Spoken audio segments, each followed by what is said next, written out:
ఈ ప్రశస్తమైన సమయాన్ని దేవుడు మనకు అనుగ్రహించిన దాన్ని బట్టి ఆ దేవాది దేవునికి ఎంతో వందన స్తుతులు చెల్లించుకున్న బద్దులమై ఉంటున్నాం. ఈ ఉదయకాల సమయంలో చిన్న లేఖన భాగాన్ని మనం జ్ఞాపకం చేసుకుందాం. ప్రసంగి గ్రంథం 5వ అధ్యాయము 1వ వచనం చదువుకుందాం. అందరూ తెలిసిన భాగం ఇది. నీవు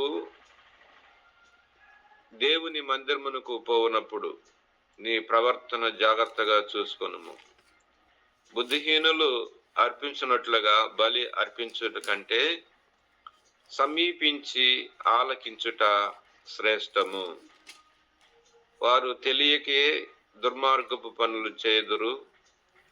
నీవు దేవుని సన్నిధిని అనాలోచనగా పలుకుటకు నీ హృదయమును త్వరపడనీయకుము, నీ నోటిని కాచుకొనుము. దేవుడు ఆకాశం మందు ఉన్నాడు, నీవు భూమి మీద ఉన్నావు, కావున నీ మాటలు కొద్దిగా ఉండవలెను. దేవుడు ఈ దివ్యమైన భాగాన్ని మన కొరకై దేవుడు దీవించి ఆశీర్వదించునుగాక. దీనిలో ఉన్నటువంటి ఒక చిన్న భాగాన్ని మనం గమనంలో తీసుకుందాము. నీవు దేవుని మందిరమునకు పోవునప్పుడు నీ ప్రవర్తనను జాగ్రత్తగా చూసుకొనుము. బుద్ధిహీనులు అర్పించున్నట్లుగా బలి అర్పించుట కంటే సమీపించి ఆలకించుట శ్రేష్టము. కాబట్టి ఈ చిన్న భాగంలో మనం చూస్తే మనం బలి చాలా ఇంపార్టెంట్, చాలా ప్రాముఖ్యమైనటువంటిది. బలి కంటే కూడా ఇంకా శ్రేష్టమైనది సమీపముగా, దేవునికి సమీపముగా దేవుని మాట వినటం అనేది చాలా శ్రేష్టమైనటువంటి భాగం అన్నమాట. దేవుని మాట వినుట అదే మొదటి సమయంలో కూడా మనం చూస్తాం. సౌలు విషయంలో 15వ అధ్యాయము, మొదటి సమూయేలు 15వ అధ్యాయంలో 22వ వచనంలో, అందుకు సమూయేలు తాను సెలవిచ్చిన ఆజ్ఞను ఒకడు గైకొనుట వలన యెహోవా సంతోషించినట్లు ఒకడు దహన బలులు అర్పించుట వలన ఆయన సంతోషించునా? ఆలోచించము, బలులు అర్పించుట కంటే ఆజ్ఞను గైకొనుట, అలాగే పొట్టేళ్ల క్రొవ్వును అర్పించుట కంటే మాట వినుట శ్రేష్టం అన్నమాట. అంటే దేవుని మాట వినటం అనేది శ్రేష్టం. దేవుని మాట చాలా ప్రాముఖ్యమైనటువంటిది. తర్వాత మనం మోషే చనిపోయిన తర్వాత యెహోషువని దేవుడు నిలబెట్టేటప్పుడు, నాయకుడిగా దేవుడు ప్రతిష్ఠించేటప్పుడు దేవుడు పలికిన మాట కూడా చూద్దాం. యెహోషువ గ్రంథం 1వ అధ్యాయంలో నుంచి ఒక మాట జ్ఞాపకం చేసుకుందాం. యెహోషువ గ్రంథం 1వ అధ్యాయంలో 7వ వచనంలో, అయితే నీవు నిబ్బరము కలిగి జాగ్రత్త పడి బహుధైర్యముగా ఉండి నా సేవకుడైన మోషే నీకు ఆజ్ఞాపించిన ధర్మశాస్త్రం అంతటి చొప్పున చేయవలను. నీవు నడుచు ప్రతి మార్గమున చక్కగా ప్రవర్తించినట్లు నీవు దాని నుండి కుడికి గాని ఎడముకు గాని తొలగకూడదు. ఈ ధర్మశాస్త్రమును నీవు బోధింపగా తప్పిపోకూడదు. దానిలో నీవు వ్రాయబడిన వాటన్నిటి ప్రకారము నీవు జాగ్రత్త పడినట్లుగా దివారాత్రములు దాన్ని ధ్యానించిన యెడల నీ మార్గమును వర్ధల చేసుకొని చక్కగా ప్రవర్తించదవు. ఇక్కడ జాగ్రత్త జాగ్రత్త అనే పదాలు వస్తున్నాయి. మీరు గమనించారో లేదో, మనం చదివిన ప్రతి భాగంలో కూడా జాగ్రత్తగా ఉంటావు, జాగ్రత్త అనేది వస్తుందన్నమాట. ఏంటి జాగ్రత్త అనేది మనం చూస్తే దేవుని మాట వినటమే నువ్వు జాగ్రత్తగా ఉన్నట్లు లెక్క అన్నమాట. దేవుని మాటను నువ్వు వినటమే దేవుని జాగ్రత్తలో ఉన్నట్టు లెక్క అన్నమాట. అందుకని హెబ్రీ రాసిన పత్రికలో కూడా ఒక మాట జ్ఞాపకం చేసుకుందాం. 2వ అధ్యాయము 1వ వచనంలో, హెబ్రీలు రాసినటువంటి పత్రిక 2వ అధ్యాయము 1వ వచనంలో నుంచి కూడా మాట జ్ఞాపకం చేసుకుందాం.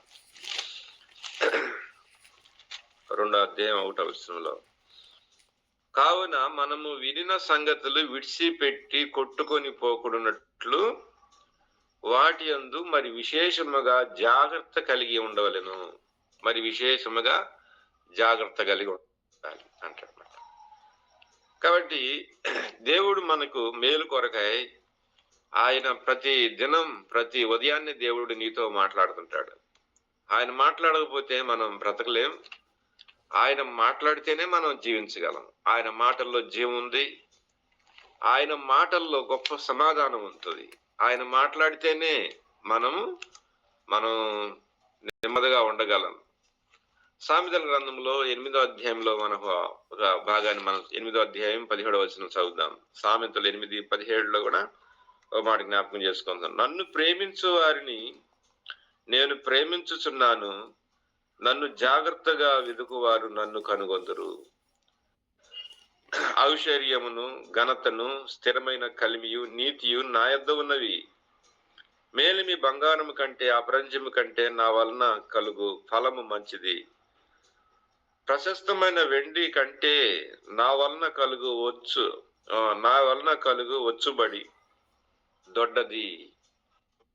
ఇక్కడ దేవుడు చెప్తున్నాడు, నా మాట నన్ను జాగ్రత్తగా ఎవరైతే ఎదుగుతారో నా వలన ఎన్నో ఉండి అంటున్నాడు. ఐశ్వర్యం ఉంది, నా దగ్గర ఘనత ఉన్నది, నా దగ్గర మేలిమి బంగారం కంటే అపరంజి కంటే నా వలన కలుగు ఫలం మంచిది. నా దగ్గర ఫలం ఉంది. అలాగనే మరి ప్రశస్తమైన వెండి కంటే బంగారాల కంటే కూడా నా వలన కలుగు వచ్చుబడి దొడ్డది అని అంటాడు. కాబట్టి దేవుని వద్ద చాలా ఉన్నాయి. కాబట్టి మన జీవితంలో దేని మీద ఆధారపడాలి, దేని కొరకు మనం జీవించాలి, మనం శ్రేష్టమైనది ఏంటిది, ఆ శ్రేష్టమైన దాన్ని మనం అనుసరించటం వలన, పాటించటం వలన, వెంబడించటం వలన మనకు కలిగే ఆశీర్వాదాలు ప్రభు వలన ఏమై ఉన్నాయనేది ఇక్కడ దేవుడు జ్ఞాపకం చేస్తూ ఉన్నాడు. కాబట్టి మనం జాగ్రత్త పడి మన దేవుని ఎడల మనకున్నటువంటి ఆ ప్రేమే, ఆయన మాట వినటం, ఆయన్ని తెలుసుకోవటం. అదే ఇక్కడ చెప్తున్నాడు కదా 8:17లో, నన్ను ప్రేమించు వారిని నేను ప్రేమించుచున్నాను, నన్ను జాగ్రత్తగా వెదుకువారు నన్ను కనుగొంటారు. నన్ను జాగ్రత్తగా వెదుకువారు నన్ను కనుగొంటారని దేవుని వాక్యం ఇక్కడ జ్ఞాపకం చేస్తూ ఉంది. కాబట్టి మనం ఆయన కనుగొనాలి. చాలాసార్లు మనం అనుకుంటాం, నేను ఎప్పుడో దేవుడిని నమ్ముకున్నాను కదా, ఇక నేను ఆయన కనుగొనేది ఏంటి అని అనుకుంటారు చాలా మంది. లేదు, నువ్వు రక్షించబడిన నాల్లో ఆయన కనుగొన్న విధానం వేరుగా ఉంటుంది. ఇప్పుడు ఆయన నీకు తెలిసిన విధానం వేరుగా ఉండాలి. బాల్యంలో నువ్వు ఎరిగినటువంటి విధానం వేరు, ఇప్పుడు నువ్వు ఆయన్ని తెలుసుకున్నటువంటి విధానం వేరుగా ఉంటుంది. ఆ విధానంను మనం తెలుసుకోవాల్సినటువంటి వారమై ఉంటున్నాం అనేది ఇక్కడ దేవుని వాక్యం చదివిస్తుంది అన్నమాట. కాబట్టి మరి బలి కంటే, అర్పించేదానికంటే కూడా మాట వినటం, ఆయన్ని తెలుసుకోవటం, ఆయన స్వరాన్ని గుర్తుపట్టడం, ఆయన్ని అర్థం చేసుకోవటం, ఆయన మనల్ని ఎలాగూ ఆయన మనల్ని ఎరుగుతున్నాడో అనేది తెలుసుకోవటం అనేది చాలా ప్రాముఖ్యమైనటువంటిది. అందుకనే యోహాను సువార్త 20వ అధ్యాయంలో కూడా యోహాను కుమారుడైన సీమోను, నీవు నన్ను ప్రేమించుతున్నావా అని 3 పర్యాయాలు అడిగాడు. కానీ మరి ఆయన్ని ఎరగటం అనేటువంటిది చాలా గొప్ప విషయం.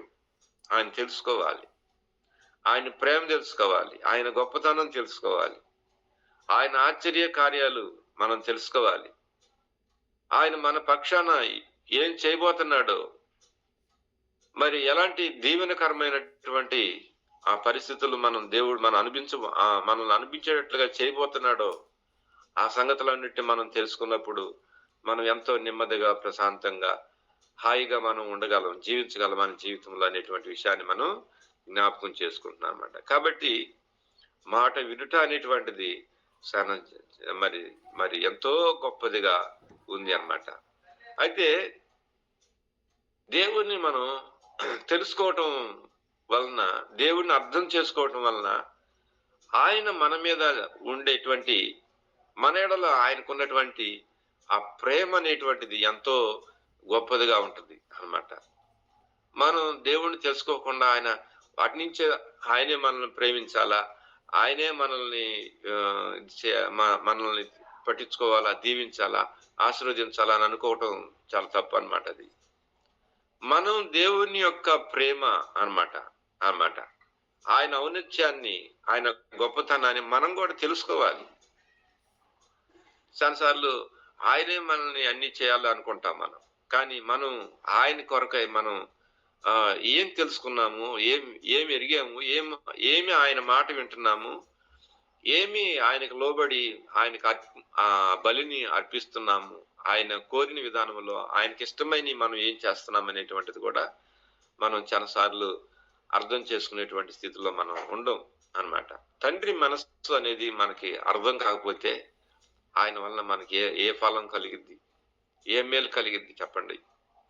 ఆ మేలు అనిపించినా కూడా వ్యర్థమే నాకు తెలిసి. అయితే నాకైతే తెలిసి తండ్రి మనస్సు, తండ్రి ప్రేమ, తండ్రి యొక్క ఆ అనురాగము, తండ్రి యొక్క నీ ఎడల ఉన్నటువంటి ఆ యొక్క శ్రేష్టమైనటువంటి ఆ విధానాలు ఏంటియో అవి నువ్వు ఎరకోకుండా ఆయన నీకు ఇవ్వటం వలన ప్రయోజనం ఏముంది? కాబట్టి నువ్వు ఎరగాలి మొదట అన్నమాట. నువ్వు తెలుసుకోవాలి, ఆయన మనసును తెలుసుకోవాలి, ఆయన ప్రేమ తెలుసుకోవాలి, ఆయన గొప్పతనం ఏంటో తెలుసుకోవాలి, ఆయన నీ ఎడల ఏమై ఉన్నాడు అనేది తెలుసుకోవాలి. ఒకవేళ నువ్వు ఇంకా ఆయన దుఃఖ పెడుతూ, ఆయాస పెడుతూ, బాధ పెడుతూ ఆ మార్గంలో వెళ్తున్నావు ఒకవేళ అనేది కూడా నువ్వు తెలుసుకోవటం అనేది అవసరం, చాలా అవసరం అన్నమాట. తండ్రి నా ఎడల ఆయనకున్నటువంటి ఉద్దేశము ఎంత గొప్పది అనేది ఎరిగితే నువ్వు ధన్యురాలు అన్నమాట, నువ్వు ధన్యుడివే. కొన్నిసార్లు తండ్రి మనసు ఎరగకపోతే మనం కలవరపడతాం, మనం దిగులు పడతాం. ఆ తండ్రి మనకు అది చేస్తాడో లేదో, అది ఇస్తాడో లేదో, అది ఆయన వల్ల ఇద్దో కాదో, లేకపోతే ఆయన దగ్గర అది ఉందో లేదో అనేటువంటిది, ఇలాంటి ఆందోళన కలిగేటువంటి పరిస్థితులు లేకపోలేదు అన్నమాట. కాబట్టి ప్రభు దగ్గర అన్ని ఉన్నాయి. ప్రభు దగ్గర లేదంటూ ఏం లేదు. ఆయన సకల సౌందర్యం, సకల సమృద్ధి కలిగినటువంటి దేవుడు. ఆయన అన్నిటిని మీద ఆయన అధికారి. ఆయన ఏదైనా చేయగలనమాట, ఏదైనా చేయగలిగినటువంటి దేవుడుగా ఆయన మన పక్షాన ఉన్నాడు. కానీ మనమే ఆయన ప్రేమను, ఆయన మనసును, ఆయన ఆలోచనలు, ఆయన యొక్క మార్గాలను మనమే తెలుసుకునేటువంటి పరిస్థితుల్లో ఉన్నాం అనేటువంటి విషయాన్ని జ్ఞాపకం చేసుకుంటున్నాం అన్నమాట. అయితే ఈ ఉదయకాల సమయంలో మరి మన ఎడల దేవునికి ఉన్నటువంటి జాగ్రత్త అనేది, మన ఎడల ఆయన ఎంత జాగ్రత్త కలిగి ఉన్నాడు అనేది నేను మీకు కొన్ని విషయాలు జ్ఞాపకం చేస్తాను ఈ ఉదయకాల సమయంలో. యెషయా గ్రంథం 66వ అధ్యాయంలో నుంచి ఒక మాట జ్ఞాపకం చేసుకుందాం. యెషయా గ్రంథం 66వ అధ్యాయం 13వ వచనం చదువుదాం.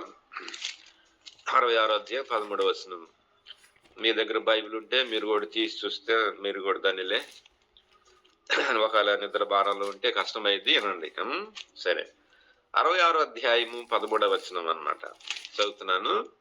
ఒక తల్లి ఆదరించినట్లుగా నేను మిమ్మల్ని ఆదరించేదను, యెరూషలేములోనే మీరు ఆదరించబడుదురు అని అంటారన్నమాట. ఇక్కడ మన దేవుడు మన ఎడల ఎలాంటి జాగ్రత్త కలిగి ఉన్నాడంటే ఆదరించేటువంటి స్థితి ఆయనలో ఉంది. తల్లిని పాత్ర ఎవరు మోయలేరు, అది ఎవరు చేయలేనిది, అది ఎవరు ఎత్తుకోలేనటువంటిది అన్నమాట. తల్లి ఆమె ప్రేమ వేరు, ఆమె పరామర్శ వేరు, ఆమె పోషణ వేరు, ఆమె నేర్పించేటువంటి ఆ యొక్క దాన్ని ఏమంటారు, ప్రవర్తన, ఆ నడకల విధానాలు వేరు ఆమె అన్నమాట. ఆ బిడ్డను ఎలాగ సిద్ధపరిచిందో వాడు అదే అవుతాడు అన్నమాట. ఈ రోజున క్రైస్తవ బిడ్డలు గొప్ప గొప్ప స్థానాల్లో ఉన్నారు. సైంటిస్టులని, డాక్టర్లని, ఇంజనీర్లని, తర్వాత మరి మరి దేశానికి నాయకులని, ప్రముఖ ప్రముఖ స్థానంలో ఉన్నారే. అదంతా ఎక్కడి నుంచి వచ్చింది అనుకుంటున్నావు? తల్లి తల్లి నేర్పించిన నడక అది, ప్రేమలో. దాంట్లోనే వస్తాయి అన్ని. ఏదైనా కానీ దాంట్లోనే వస్తాయి అన్నమాట. అలాగనే దేవుడు తల్లి పాత్రను ఎత్తుకొని, దేవుడు మన ఎడల తల్లి పాత్ర ఎత్తుకొని, ఆ తల్లిని ఎలాగూ ఒక బిడ్డని లాలించి అట్లాగూ పాలించి అలాగూ పోషణలో నడిపించిద్దో, ఆదరించిద్దో, అలాంటి ఆదరణ కలిగినటువంటి దేవుడుగా మన పక్షాన ఆయన ఉన్నాడు. ఆయన మన పక్షాన ఉన్నాడు. తల్లి లాంటి ఆదరణ మన దేవుని దగ్గర ఉంది. లోకంలో ఎక్కడ దొరకదు ఇది అనమాట. మన ప్రభు దగ్గర తల్లి లాంటి ఆదరణ అనమాట. ఒకవేళ మనం తల్లిదండ్రులు పోగొట్టుకున్న వారమైనప్పటికీ మనం తల్లి లాంటి ఆదరణ పొందుతున్నాం ఆ దేవుని వల్ల. మనం తల్లి లాంటి ఆదరణ అనేది ఆయన దగ్గరే ఉంది, ఇంకెక్కడా లేదు అనమాట. ఇది ఒకటి అనమాట. ఆయన మన ఎడలో ఉన్న జాగ్రత్తలు ఇవి అనమాట. మన ఎడలో ఆయన ఎలాంటి మనం తీసుకోవాల్సిన జాగ్రత్తలు అవి వేరు. కానీ మన ఎడలో ఆయన ఎలాంటి జాగ్రత్త కలిగి ఉన్నాడంటే, మనల్ని ఆదరించేటువంటి స్థితిలో ఆయన జాగ్రత్త తీసుకుంటున్నాడు మనల్ని.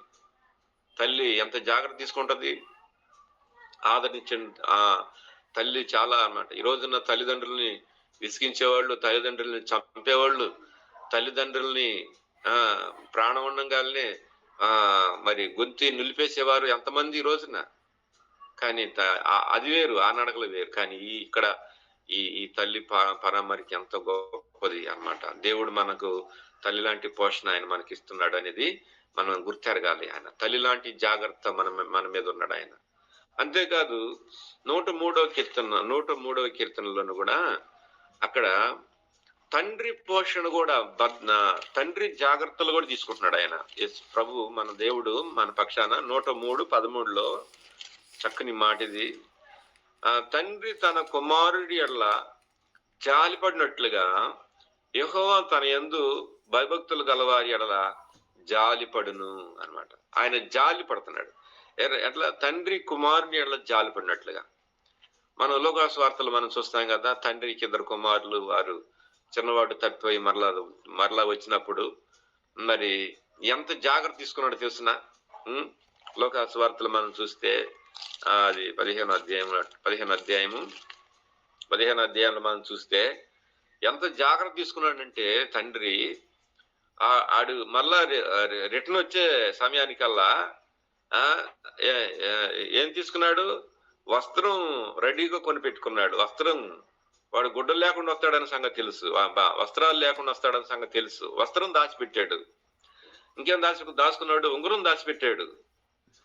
ఇంకేం దాచిపెట్టాడు? చెప్పులు కూడా దాచిపెట్టాడు.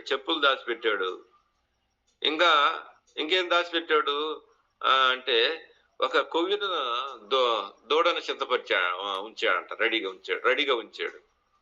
చూసావా ఎంత జాగ్రత్త తీసుకున్నాడు తండ్రి? మరి రెడీగా అన్ని రెడీ పెట్టుకొని ఉన్నాడు. ఇంట్లో పెద్ద కుమారుడు ఉన్నాడు, వాడికి కూడా తెలియదేమో ఒకవేళ ఇవన్నీ దాచిపెట్టుకున్న సంగతి తెలియదేమో. తండ్రి దాచిపెట్టుకున్నా, లేకపోతే వాడు లాగేసుకునేవాడే. ఈ ఉంగరం వాడికి ఎందుకు, నాకు కావాలని చెప్పేసి అనేవాడు. ఈ చెప్పులు వాడికి ఎందుకు, నాకు బాగుండి అని అనేవాడేమో. ఈ వస్త్రం వాడికి ఎందుకు, ఇది నాకు సూట్ అయ్యింది అని చెప్పేసి అనుకునే వాడు తొడిగేసేవాడు. ఎంత జాగ్రత్తగా దాచిపెట్టాడో వాడికి కూడా తెలియకుండా, పక్కనోడికి తెలియకుండా. కాబట్టి మన ఎడల ఆయన ఎంత ప్రేమ కలిగిన వాడు. తండ్రి లాంటి జాలి అన్నమాట. తల్లి లాంటి ఆదరణ, తండ్రి లాంటి జాలి. తండ్రిలో చాలాసార్లు మనం ఏదనుకుంటాం, కఠినంగా ఉంటున్నాడండి మా తండ్రి, మా నాన్న అన్నమాట. మా పిల్ల అనుకునేది అంతే, మా పిల్లలందరూ అనుకునేది అంతే, మా నాన్న కఠినం అనుకుంటారు. అన్నిట్లో కఠినమే. వస్త్రాలు కొనిపెట్టే దాంట్లో కఠినమే, మాకు ఏదైనా కొనిపెట్టి తినిపెట్టే దాంట్లో కఠినమే, అన్నిట్లో కఠినమే అన్నమాట. మా ఇంట్లో వాళ్ళకి నేను మూర్ఖుడినే, కానీ వాళ్ళకి అన్నీ వస్తాయి. వాళ్ళకి కావాల్సిన అన్ని దేవుడే వాళ్ళకి పంచుతూ ఉంటాడు అన్నమాట. మరి నిజమే అన్నమాట. తండ్రి లాంటి జాలి ఒక్క యేసు ప్రభు వారిలో తప్ప లోకంలో ఎక్కడ అనిపించలేము. ఎక్కడ కూడా మనం అది అనిపించలేము అన్నమాట. అంతేకాదు ద్వితీయోపదేశ కాండంలో ఇశ్రాయేలుని గుర్తుపెట్టుకోవాలా. ఇశ్రాయేలుని వాళ్ళని మోసాడు. 6 లక్షల బలాన్ని మోసాడు ఆయన. చూడండి, ద్వితీయోపదేశ కాండం 32వ అధ్యాయంలో నుంచి 3వది మనం చూస్తే ఆయన మన ఎడల ఎలాంటి జాగ్రత్త తీసుకున్నాడు అని అనేది మనం చూస్తున్నాం. మన ఎడల ఆయన ఎలాంటి జాగ్రత్త కలిగినటువంటి దేవుడు అనేది మనం చూస్తున్నాం అన్నమాట. ద్వితీయోపదేశ కాండం 32వ అధ్యాయము 11వ వచనం చదువుతాం. 32వ అధ్యాయం 11వ వచనం. 32:11లో పక్షిరాజు తన గూడును రేపి తన పిల్లలను పైని అల్లాడునట్లు రెక్కలు చాపుకొని వాటిని పట్టుకొని తన రెక్కల మీద వాటిని మోయినట్లు యెహోవా వానిని నడిపించెను. యెహోవా మాత్రము వానిని నడిపించెను అన్నమాట. చూసావా, ఇక్కడ మనం చూస్తున్నాం ఒక పక్షిరాజు ఎలాగూ మరి తన పిల్లలను మరి పైని అల్లాడుచు రెక్కలు చాపుకొని వాటిని పట్టుకొని మళ్ళా తన మీదకి ఎక్కించుకొని మళ్ళా కిందకి ఎలాగ వదిలేస్తుందో అలాగున మరి పక్షిరాజుని వల్లే నేను నిన్ను నడిపించాను అంటాడు ఇశ్రాయేల్ని గురించి మాట్లాడేటప్పుడు ఇక్కడ. కాబట్టి యాకోబు గురించి మాట్లాడేటప్పుడు దేవుడు నిన్ను నేను ఎలాగూ మోసానో తెలుసా, నీ విషయంలో నేను ఎలాగో జాగ్రత్త తీసుకున్నానో తెలుసా అని చెప్పేసి అనేది చూస్తానమాట. చెప్తాడన్నమాట యాకోబుకి దేవుడు, ఇశ్రాయేలుకి చెప్తుంటాడన్నమాట.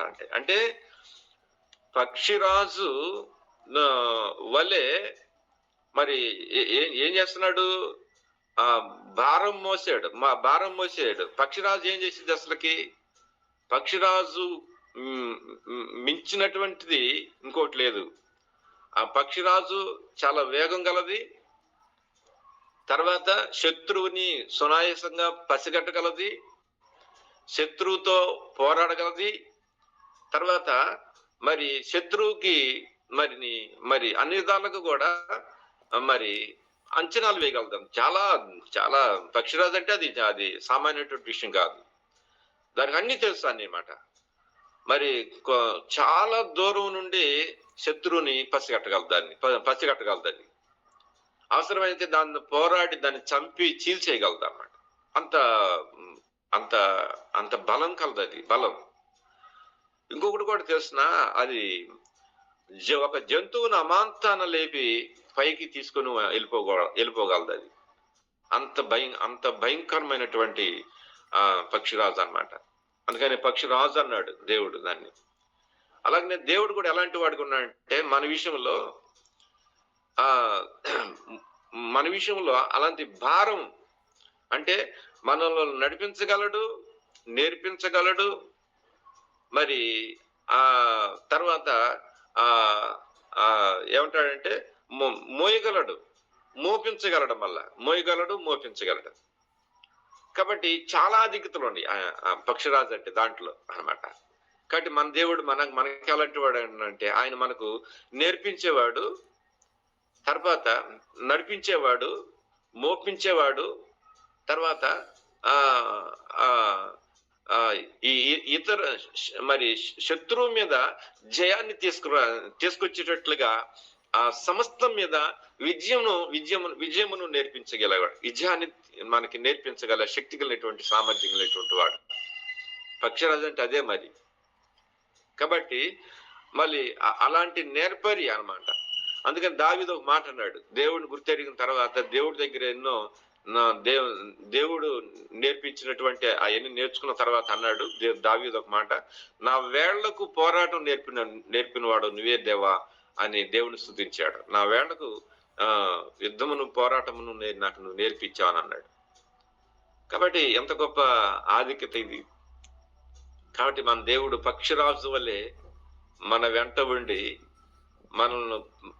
మనకు సమస్తం పైని ఆయన విజయాన్ని మనకు తీసుకురాగలడు, ఆయన మనకు నేర్పించగలడు, ఆయన మనల్ని నడిపించగలడు. ఆయన ఆయన పక్షిరాజు గద్ద రెక్కల మీద ఎలాగ మోసిద్దో తన బిడ్డలను, అలాగే నేను మిమ్మల్ని మోసానని ఇశ్రాయేలు గురించి మాట్లాడతాడు ఇక్కడ. అలాగే మనల్ని మోసేటువంటి దేవుడు, మనల్ని కాసేటువంటి దేవుడుగా మనకు ఉన్నాడనే విషయాన్ని జ్ఞాపకం చేసుకుందాం. తర్వాత మన ఎడల దేవుడు ఇంకా ఎలాంటి జాగ్రత్త తీసుకుంటున్నాడు అనేది ఇంకొక మాట జ్ఞాపకం చేసుకుందాం. యెహెజ్కేలు గ్రంథం 34వ అధ్యాయము 12వ వాక్యాన్ని జ్ఞాపకం చేసుకుందాం. యెహెజ్కేలు గ్రంథం 34వ అధ్యాయం 12వ వాక్యాన్ని జ్ఞాపకం చేసుకున్నాము. తన గొర్రెలను చెదరిపోయినప్పుడు కాపరులు వాటిని వెతుకున్నట్లు నేను నా గొర్రెలను వెతికి చీకటి గల మబ్బు దినమందు ఎక్కడెక్కడికి అవి చెదిరిపోయినో అక్కడ నేను వాటిని తప్పించి ఆయా జన్మల్లో నుండి వాటిని తోడుకొని వచ్చి ఆయా దేశంలో నుండి వాటిని సమకూర్చి స్వదేశంలోనికి వాటిని తెచ్చి పర్వతాల మీదను వాగుల యొద్దను దేశమందు సకలమైన కాపురమును స్థలములందును వాటిని మేపెదను. ఈ కాపురు ఏం చేస్తున్నాడు ఇక్కడ? ఎక్కడెక్కడ చెదిరిపోయి ఉన్నాయో వాటన్నిటినీ ఒక్కసాటకి నడిపిస్తున్నాడు. పచ్చి గల చోటకి, సమృద్ధి గల చోటకి, తర్వాత అవి ఎక్కడైతే మంచి ప్లేస్ అది ఉంటుందో అక్కడికి వాటిని నడిపిస్తున్నాడు. నడిపిస్తున్నాడు చెదరిపోయినటువంటి వాటన్నిటిని కూడా. కాబట్టి కాపరి వలె దేవుడు మన మీద కాపరి ఒక ఈ యొక్క గొర్రెలను ఈ మీద ఎంత శ్రద్ధ తీసుకుంటాడో అంత నేను మీ విషయంలో నేను శ్రద్ధ తీసుకుంటున్నాను అనేటువంటి విషయాన్ని దేవుడు అన్నమాట. ఇక్కడ గొర్రెలు అనగానే మనం ఏదో సాధు జంతువు అనుకోవటం లేదు. ఒక్క గొర్రెని మేపాలంటే సాకాలంటే మాకు ఇక్కడ గొర్రెలు ఉంది కాబట్టి నేను చెబుతున్నా, మీకు తెలియదు గొర్రెల విషయము, చాలా మంది తెలియదు గొర్రెల విషయం అన్నమాట. ఒక్క గొర్రెని సాకాలంటే 10 మంది పిల్లలను సాకినంత కష్టపడాల. లేకపోతే ఆ గొర్రె అది ఊరకనే చచ్చిపోయింది. అది ఒక 10 మంది పిల్లలను సాగినంత కష్టపడాలి ఒక గొర్రెను సాకాలంటే. దానికి అన్ని రకాల జబ్బులు, అన్ని రకాల మందులు వేయాలి, దానికి అన్ని రకాల ఊరకనే అది సెన్సిటివ్ అనమాట. అది మేకలాల అంత ఇదిగా ఉండదు. అది చాలా జాగ్రత్తగా గమనించకపోతే ఊరకనే రాలిపోయింది. అది పురుట్లోనే రాలిపోయే అవకాశాలు కూడా ఉన్నాయి కొన్ని అన్నమాట. కాబట్టి పసిబిడ్డ కంటే కూడా ఎక్కువ జాగ్రత్త తీసుకుంటాడు గొర్రెల విషయంలో కాపరి. నేను ఒక గొర్రెల దొడ్డి కడగపోతే ఇన్ని రకాల మందులు ఉండి అక్కడ పురుగు పట్టినప్పుడు, తర్వాత అవి తుమ్మినా, అవి దగ్గినా, లేకపోతే అదన్నా అది రెట్లేసి మల వేసి దాంట్లో ఏదన్నా పారుడున్నా ఇన్ని మందులు అన్ని ఆ గూట్లు పెట్టున్నట్టు. ఎంత జాగ్రత్త తీసుకోవాలంటే అంటే ఆయన అంటాడు పసిబిడ్డ కంటే కూడా జాగ్రత్త తీసుకోవాలి, లేకపోతే ఇది చేతికి దొరుకుతా అంటాడు. 10,000 నష్టం అయిపోద్ది దీని మూలన అంటాడు. కాబట్టి గొర్రెలు సాగటం అనేది అంత తేలిక విషయం కాదనమాట. అందుకని చాలా మంది గొర్రెలను కొనరు. మేకలు అయితే అవైతే గాలి తిరిగి వస్తాయి, గాలికి మంచి దొడ్లకు వచ్చేస్తాయి. వాటిని పట్టించుకోవాల్సిన కూడా అవసరం ఉంది. కానీ గొర్రెలు మేపాలంటే చాలా జాగ్రత్త తీసుకోవాలి. అది లేకపోతే చేతి దాకా రాదు. అది గొర్రెలకి అన్ని జబ్బులే, రోగాలే. మీరు కనుక వాటి ట్రీట్మెంట్ కనుక చూస్తే దొడ్లోకి వెళ్ళి మీరు గొర్రె మాంసం పొట్టు అది ఇది గొర్రె మాంసం కూడా తినరు మీరు అన్నమాట. అంత వరస్ట్గా ఉంటుంది అది అంతా. కాబట్టి అంత అందుకే ప్రభు అంటాడు, ఒక కాపరి గొర్రెని ఎలాగో గొర్రెల్ని ఎలాగో చూస్తాడో నేను మీ విషయంలో అంత జాగ్రత్త తీసుకుంటున్నాను అని చెప్పి అంటాడు. అవును, మనల్ని తీసుకోవాలి. మనకు వ్యాధుల్లో, బాధల్లో, ఇరుకులు, ఇబ్బందులు, కష్టాలు, నష్టాలు అన్ని మనకే. ఆ గొర్రెకి ఎట్లా వస్తున్నాయో మనకు కూడా అలాగే వస్తాయి. కాబట్టి దాన్ని ఎలాగో చూస్తున్నాడో దేవుడు మనల్ని కూడా అలాగే చూస్తున్నాను అంటున్నాడు ఇక్కడ. అది ఆ భావం అన్నమాట. కాబట్టి మన జీవితంలో ఆయన అంత జాగ్రత్త తీసుకుంటూ ఉన్నాడు అన్నమాట. 23 మత్తయి సువార్తలో చివరిగా ఒక మాట జ్ఞాపకం చేసుకుందాం. మత్తయి సువార్త 23వ అధ్యాయము 37వ వచనం చదువుతున్నాం. 23వ అధ్యాయం మత్తయి సువార్త 37వ వచనంలోంచి ఒక మాట జ్ఞాపకం చేసుకుందాం. ఇక్కడ ప్రభు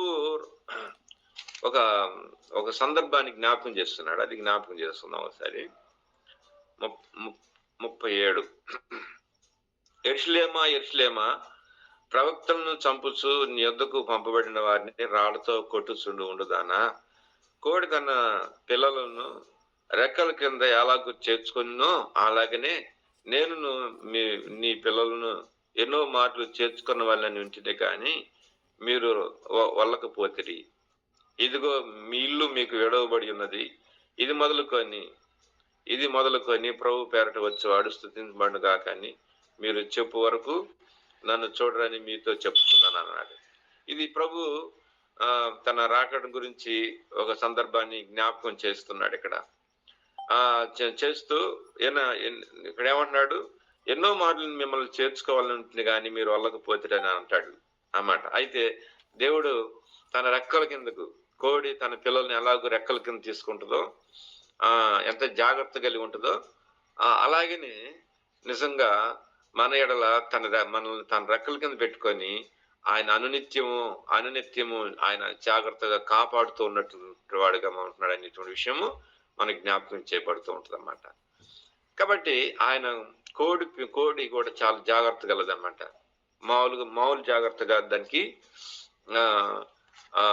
గద్ద గనక పైనుంచి దాడి చేసేటప్పుడు పిల్లలందరినీ తన రెక్కల కిందకి లాక్కుంటుంది అన్నమాట. లాక్కొని ఉంటుంది అన్నమాట. దెబ్బ దానికి తగిలిద్ది. ఒక్కోసారి ఆ గద్దొచ్చి తన్నుడికి కూడా నిజంగా ఆ కోడి అక్కడక్కడే చనిపోగలదు. అది అక్కడికి చనిపోగలదు అన్నమాట. అంత భయంకరమైన దాడి చేసింది అన్నమాట. అలాగే నేను ఏమంటానంటే, అలాగూ నేను చనిపోయినా గాని మీకు భద్రత ఇవ్వగలిగేటువంటి కోడి రెక్కల కింద పిల్లలను లాక్కోవటం అంటే అది అన్నమాట. మన ప్రభువు కూడా మన కొరకు, మన పాప అపరాధముల కొరకు ఆయన చనిపోయి మనకు భద్రత కల్పించాడు. మనకు సేఫ్టీ ప్లేస్ లో మనం ఉంచాడు. సేఫ్టీకరమైనటువంటి దానం నుంచి ఈ రోజున మా ప్రభు అంటాడు, ఓ ఇశ్రాయేలు, నీ భాగ్యం ఎంత గొప్పది, యెహోవా రక్షించని నిన్ను పోలినటువంటి వాడు ఎవడు అని అంటాడు ప్రభు అన్నమాట. నిజమే, మనల్ని పోలినటువంటి వాడు ఎవరు? రక్షణ ఈ రోజున పాపం నుండి, శాపం నుండి, అపరాధం నుండి, లోకం నుండి, మరి సాతాను ఉరువు నుంచి, మరి లోక బంధకాల నుంచి, ఇటన్నిటి నుంచి మనం విడుదల పొందించాడు మన దేవుడు మనల్ని. ఈరోజు చనిపోయిన దేవుడి రాజ్యం చూస్తామని నిరీక్షణ మనకుంది. లోకం ఇంకెవ్వడికి లేదు. ఈ ఆధిక్యత ప్రభు మనకి ఇచ్చాడు. కాబట్టి మనకు ఒక నిరీక్షణ ఉంది. మనకు ఒక ఆధారం ఉంది. మనకు ఒక దేవుడు ఉన్నాడు. మనకు ఒక భవిష్యత్తు ఉంది. సుదీర్ఘమైన భవిష్యత్తు దేవుడు మనకి ఇచ్చాడు. లోకంలో ఇది ఎవడికి లేదు ఇది. కాబట్టి కోడైనా చనిపోయి తన బిడలకు ఎలాగో సేఫ్టీ కలిగించిద్దో అలాగ మన ప్రభు మనకు అంత మంచి సేఫ్టీకరమైనటువంటి ప్లేస్లో ప్రభు మనం ఇచ్చాడన్నమాట. చూసారా మన విషయంలో దేవుడు ఎంత జాగ్రత్త తీసుకుంటున్నాడు. కాబట్టి మనం ఇలాంటి జాగ్రత్తలో ఉన్నాం. కాబట్టి మనం ఆయన మనసును, ఆయన ప్రేమను అర్థం చేసుకొని మనం మాట వినటం శ్రేష్టం. బుద్ధిహీనులు అర్పించినట్లుగా బలి అర్పించడం కంటే సమీపించి దేవుని మాట ఆలకించడం అనేది ఎంతో శ్రేష్టం. నువ్వు ప్రభుని అర్థం చేసుకోవాలి, ఇంకా తెలుసుకోవాలి. ఈ నూతన వత్సరంలో దేవుని మనసును, దేవుని ఆలోచనలు, దేవుని యొక్క గొప్పతనాన్ని, ఆయన మంచితనాన్ని ఇంకా అర్థం చేసుకొని ఇంకా దేవునికి సమీపముగా దేవుడు నన్ను తీసుకొని వచ్చును గాక. అలాగే దేవుడు మనల్ని దీవించును గాక. Praise lord.